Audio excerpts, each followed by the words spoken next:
What's up, y'all? Hope everyone is doing well. In today's video, we will be making a buttery and flaky pie crust. It is my mama's recipe. I hope y'all enjoy. I'll see y'all at the end of the video.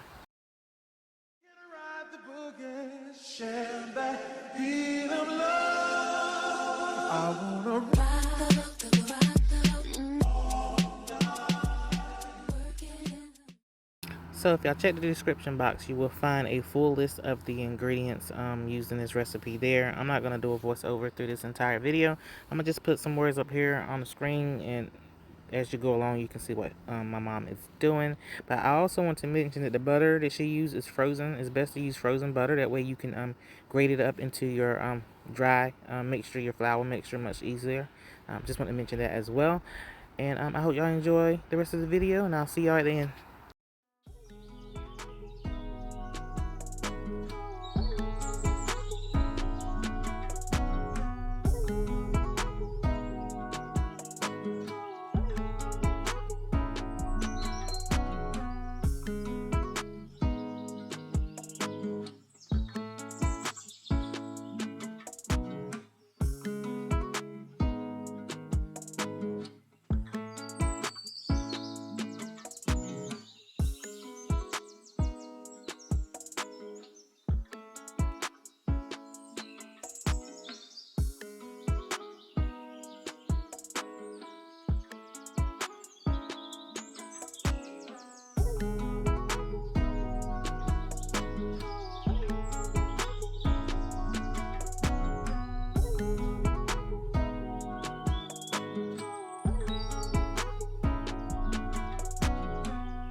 Thanks for watching, you guys. I truly appreciate it. If y'all could head over there and check out my Etsy shop, I would appreciate it as well. The name of it is Daphne O Verify. I'll see you guys in the next video.